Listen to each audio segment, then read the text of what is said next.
You think they fall into the former or the latter? In the latter, by and large. This is where some self-criticism has to take place. Part of the reason, and I'm not suggesting this is the entire reason, part of the reason is that Muslim institutions, largely mosques, began here as a result of the 1960s wave of immigration. When Muslims came over, generally speaking, they opened mosques because they wanted to maintain an identity. They wanted to protect and insulate their identity. They did not engage civilly with the mainstream American society. Make sense? The representation of Muslims has historically been negative. There was a book by Shaheen called Real Bad Arabs. That's R-E-E-L, Bad Arabs. Real as in movie reel. How many of you have heard of that book? Anybody? It's a great book. He basically looks at Hollywood and its representation of Muslims. Before 9/11, historically, they were what we call, my colleague and I in the book, we call it, Muslims went from magical to monster. From Aladdin to Bin Laden. Orientalism, Edward Said, anybody ever heard of Edward Said? Famous sociologist and political thinker. He wrote a book called Orientalism, saying that the West has historically looked at Muslims, or what they call the Orient, the Near East, as if it's mystical, magical, different. That idea of difference is always important, because it wasn't necessarily negative. Ali Baba and the 40 Thieves and Aladdin and so on, it wasn't necessarily negative, but what it was is different, alien, not us. Not us. When Muslims arrived in the 60s, what did they do? They reinforced, we're not you, because they became clannish. They stayed in their institutions and refused to engage with the broader civic society. That's problematic, because the media is a double-edged sword. The media helps people be represented. When we talk about representation in the media, we can choose to agree to a role in Hollywood as terrorist number 1 and terrorist number 2 in this movie. Or we can choose a different narrative where we begin to go out and become directors, actors that portray Muslims in a good light, which we're seeing now. The second and third generation Muslim Americans are taking those roles. They're diversifying their employment, and they're being represented in very positive ways in the media. Because we compose 1% of the US population, there's something in 1954, a great book called The Nature of Prejudice by a man named Gordon Allport. And he basically explained how prejudice functions. You know, in the 1950s, I'm not sure if you're aware of this, most of the social science research comes about to try to understand why did the Nazis do what they did. So if you look at the social psychological experiments that were done, why would one of them was called the Ash experiment. Why do people listen to authority? The other one is the electrocution experiment, the Milgram experiment. Would a research participant electrocute someone behind the wall until the point of death only because someone in a lab coat is telling them go ahead and do it? They want to understand, how did Germans become Nazis? So in 1954, he wants to understand the nature of prejudice. How is it that the Nazis became so blind with prejudice that they did what they did? And he tells us that prejudice is actually a human trait. That is to say, prejudice is always there. Prejudice is a way for our minds to compartmentalize so that we can function. Our mind cannot handle every situation differently. So what we like to do is compartmentalize. If we saw a dog in here running at us right now, a pit bull, let's say, what would we do? Presumably, we would be scared. We would think, not because we had a pit bull, not because we interacted a pit bull, but because we've heard that these dogs are vicious and the nature of the dog running at me, but it could very well just want to be petted. How did that happen? Well, that's a process of the mind. That's what he called stereotyping. Stereotyping is taking a lot of information and compartmentalizing it. He said you can overcome this. You overcome this by something called contact theory. In other words, if I get a dog, or my friend has a dog, and I come to know the dog, and the dog is okay and friendly and such, that helps to break up the stereotypes. If I work with a Muslim for an extended period of time, and he does have some qualifiers, you have to work for an extended period of time, etc., make meaningful, positive contact, then prejudice is reversed. But the human mind is capable of overcoming that and maintaining prejudice. I work with Yazan. Yazan, he's a nice guy, yes, but my brain struggles with that because now my brain is confronted with new information against deeply held beliefs. I really believe these people are terrorists. There's something indelible about these people that's very problematic, that they're sort of embedded with violence. What can I do? This is called cognitive dissonance. I'm confronted with new information. I can either accept the information and change my mind, or I can circumvent the information and say, oh, it's only him. The rest of them are actually still violent. Does that make sense? That's how prejudice functions. We need representation, but we can't make contact with everyone because we only compose, like I said, 1% of the US population. How are you going to change their mind? There's something called vicarious contact.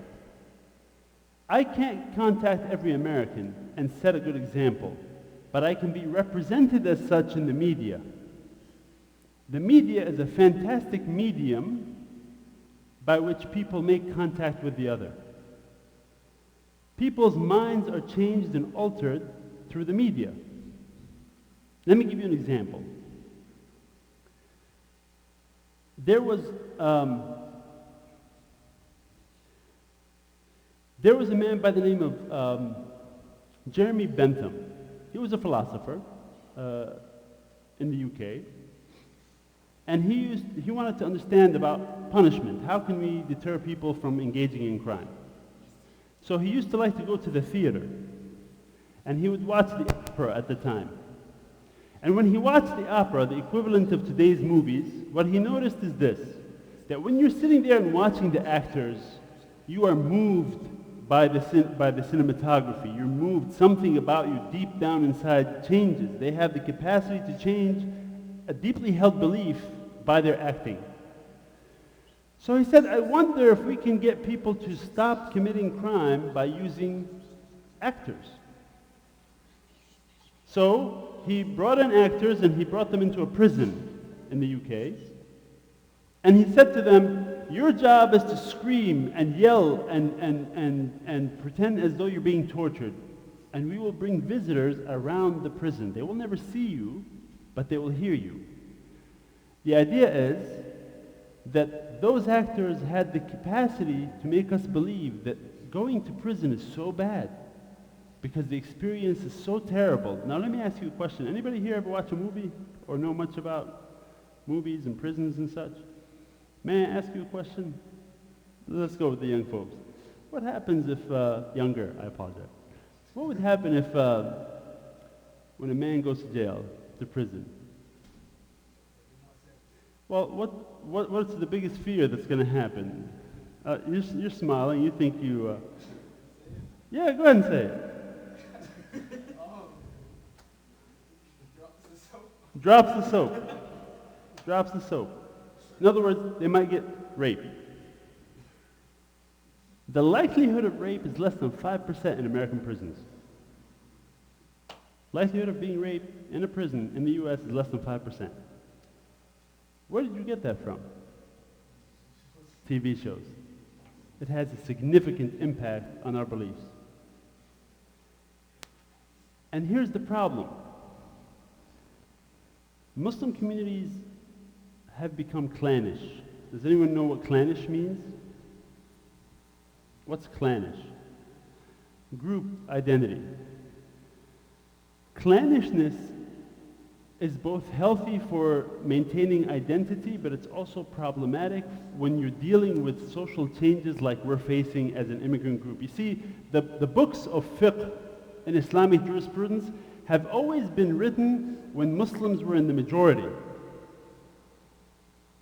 Very little thinking has been done by Muslim scholars about what happens when Muslims live as minorities, which is happening all over the world, and it's exponentially growing as we have more and more refugees.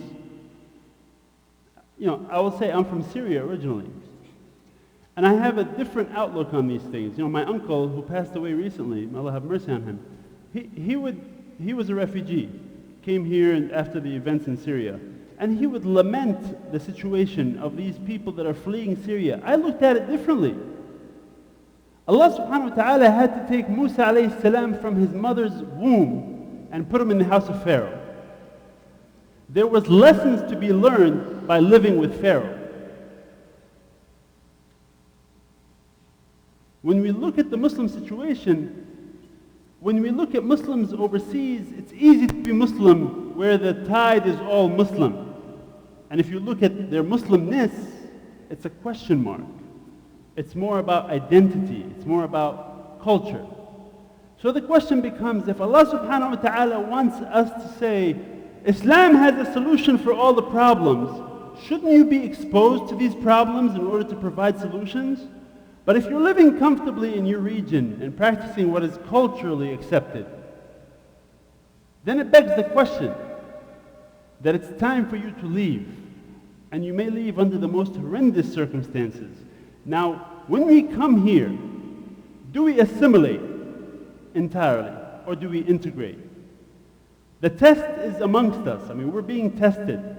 The question is, how do we behave when we come out? Do we build institutions that protect us and insulate us further so that we can protect the identity that we left behind? Or do we start to think about and challenge our own assumptions and beliefs and start to plan accordingly? What is the end goal here? When we open a masjid, what's the end goal? Is it to memorize Quran? Fantastic. How many Quran memorizers do we have? Let me give you an example. I went to Denver last year when I moved to Denver from North Carolina. When I went there for the interview for the university, my Uber driver was Somali. I said, brother, how is the Muslim community here? MashaAllah, brother, it's wonderful. MashaAllah, tell me about it. 20 masjids, brother. 20 masjids? MashaAllah, fantastic. What's the impact of these many Muslims on policy here, on politics? Oh, not so much, brother, but MashaAllah, we have Quran memorization, we have, Islamic schools.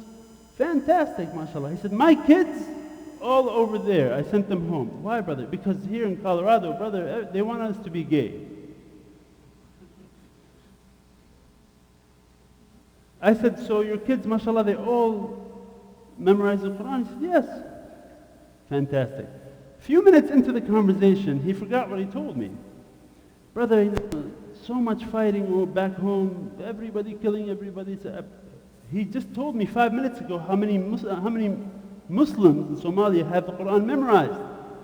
He just told me that a Sudais came from Saudi Arabia to visit them, and he said, how many of you have the Kitabullah memorized? And so many people raised their hand, Alhamdulillah. So you have a lot of parrots in Somalia, mashallah. But they're killing each other. But alhamdulillah, they're not gay. You see, at what point do we say to ourselves, what are we doing and why? When do we stop having Quran memorization to Quran application? Quran memorization, I would argue, served us very well before the printing press. Because it was an oral tradition, it was passed down orally. I'm not suggesting Quran memorization is bad, I'm suggesting to you that it's a means to an end. We are treating Quran memorization as an end in and of itself. Memorize the Quran. I'm going to do a quick lesson here because I know I have a few minutes, correct? There's a great book I want you all to write down or read. It's called Pedagogy of the Oppressed by Paulo Freire. He's a Brazilian scholar who was kicked out of Brazil, or actually ran away from Brazil, excommunicated, for writing this book. A few years ago was the 50th anniversary of this book. And in this book he says this, and I want you to think about Muslims as I say this. He says, the word pedagogy is teaching children. Teaching children. The word andragogy is teaching adults. He says, if a teacher wants to help the oppressor oppress the student, they teach them in the following way. He called it the banking system of education. Meaning, I make a deposit as the teacher who is supposed to know everything, and I don't account for your experiences, for your lived experiences. You're nothing, you know nothing. You're an empty vessel, I deposit, and then I ask you on the test to regurgitate. I make a withdrawal. He called it the banking system of education. Now, why is he saying that this helps the oppressor oppress? Because if I teach you in this way, I don't ask you to connect what you're learning to the real world. You see, if I say to you, this computer here, who makes this computer? Engineers and programmers and others, right? Software engineers, and right? You have artists that come and give us their renditions. If I say to you, who created the social world in which you live? The conditions in which we find ourselves, poverty, rampant, I suspect your homelessness problem is a big issue here too, right? Who created these conditions? You don't think about it as being created, you think about it as happening. Why do you think they have social scientists? What do you think social scientists do all day? Why do you think that most social scientists are white? And most doctors and engineers and such are from China, from the Middle East, and so on. Because those people get to create the things that we buy. They help to perpetuate capitalism, consumerism. White people will study cultures. There are people that go and study minutiae in cultures, things that you wouldn't even think about. And who's funding this research? Did you know that the Middle East studies in the United States are largely funded by the Department of Defense? Most Middle East studies are funded by the Department of Defense. Why? Millions of dollars of research to understand this group. So, he says to us, back to Paulo Freire, we've made deposits and we've made withdrawals. But if I tell you, disconnect you from your reality, you're never going to see that the reason that you're oppressed and in the situation that you're in is because of that person or those group of people. Let me give you an example. Pigeons. I had pigeons. And I went outside, and if you know anything about pigeons, you keep them in the coop for a few weeks, you trim their feathers, and you barely feed them, just enough for them to survive until they acclimate to their environment, and then they know that they associate food with this place, so when you let them go, they come back. Correct? So when I opened the door, I showed my son. I said, here, we're going to take a little bit of food and we're going to put it right here. And then they start fighting among each other. Anybody here from the Middle East? Or any region in the world where there's war and conflict? Is there such a thing as a straight line in a supermarket?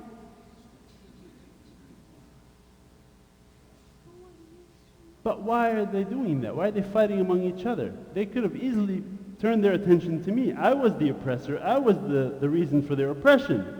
If only they had awakened and understood what's going on. So Paulo Freire says, he calls these teachers necrophiliacs. A necrophiliac is someone who sleeps with the dead. Because I don't treat you as a living being. He says the intellectual is not the person who provides the right answer, but the person who asks the right questions. Now let me ask you, with respect to the Muslim world broadly, I don't want to give specifics. Broadly speaking, when that Uber driver was telling me what he was telling me, he wanted people that loved rote memorization. Who do we elevate in the Muslim world? People who memorize. MashaAllah, this person knows the Quran, Bukhari, Muslim, etc., and they can tell you page and so on. Look at the competitions on your videos. Look at those competitions. MashaAllah, he tells you this page, this ayah is on this page and so on. But how is that contextualized? How is any of this contextualized to our time? Do you understand what I'm saying? That's what Paulo Freire is warning us. He's saying, ask the right questions. If you look at how we teach the deen, for example, the sheikh is the person who knows everything, and you're the student, and if you ask uncomfortable questions, you become alienated.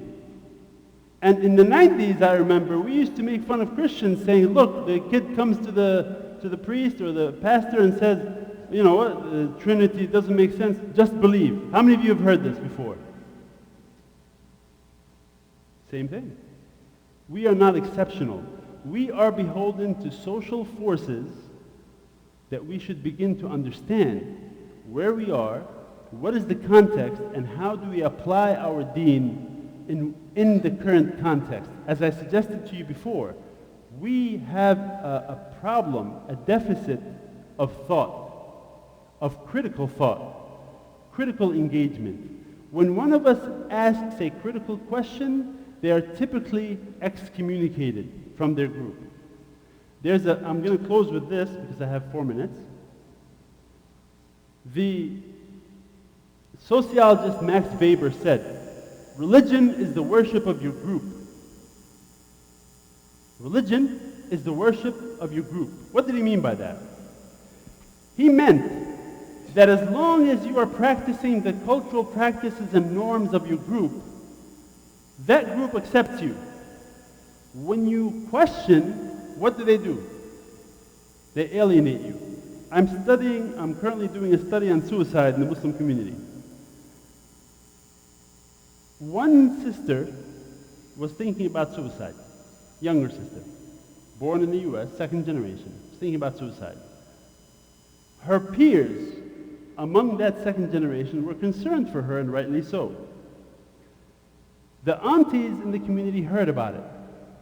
They decided to bury it because of the social stigma associated with it. Then the girl decided to take off her hijab. Now the aunties were infuriated, and then it became an issue to be discussed. This girl is not one of us. To them, that was more important than this girl taking her life. That's deeply troubling and deeply problematic. It suggests exactly what Weber was talking about, that we are practicing Islam as a worship of our group. It's a group identity. If you ask second generation Muslims, and this may be uncomfortable, remember what I said to you. I intend to make you uncomfortable. If you ask second generation Muslims as we have, what do they say with respect to the Muslim community? One question in a survey says, is the Muslim community judgmental? What do you think the answer is? Strongly agree or strongly disagree? And the youth are being louder than the rest. Judgmental, meaning it's the worship of our group. Has very little to do with the principles of faith that we say we adhere to. It's really a group identity. And so this has to be called out, this has to be recognized, and we have to see a better future. I have to say, I always try to end on a good, positive note, if I may. I am deeply, deeply happy coming to this community. I see something unique here, and I've already talked to the brothers about it. I come from bigger communities where the infighting and the masajid are standard masajid things, right? I see something here very special. The prayer was led by the youth. It's an all-youth led program. The library that was shown to me, it's an eclectic collection of books. These things are rare in the Muslim community. So you have something here that's special, and I would suggest to you that you continue to let this be a bottom-up approach. Let the youth lead. Let them share their ideas. Let them think outside the box. And I will say this. In every organization in the United States today, you're seeing a clash of cultures between millennials like myself and others of that generation and an older generation. And I don't mean this disrespectfully. We are all products of our time. When we think of Ibn Kathir, we think of him as a product of his time. When we think of Imam Malik, we think of him as a product of his time. This is not a controversial statement. We are all products of our time. This generation of mine was always said, I remember the army commercials in the 1990s. An army of one. You're individualistic. You take care of yourself. Now this has problems. Individualism is definitely deeply problematic. But it's also something that we were raised to accept. The Google model of work, which says, I don't want you to come in a suit and a tie. I don't care about you wearing a suit and a tie. Come in and here's your objective. Meet your objectives. Work in groups together. In North Carolina, there's a library for a university that cost $121 million that was paid for by corporations. The corporation said, we want this library, and it's called the Hunt Library. Go ahead and search for it. This library is all collaborative spaces. We want the new worker to come and be ready to work with groups. I don't care about you coming in a suit and tie. The new model is working from home, etc. But it's an idea economy. Uber, Google, Twitter, Facebook, TikTok, all ideas. Come up with ideas. The idea of production and the working 9-to-5 model. In that context, you're leading these communities. So when the khutbah is 45 minutes, because it was 45 minutes in Islamabad or Egypt, in a period in which people's attention span is less than 3 minutes, it's problematic.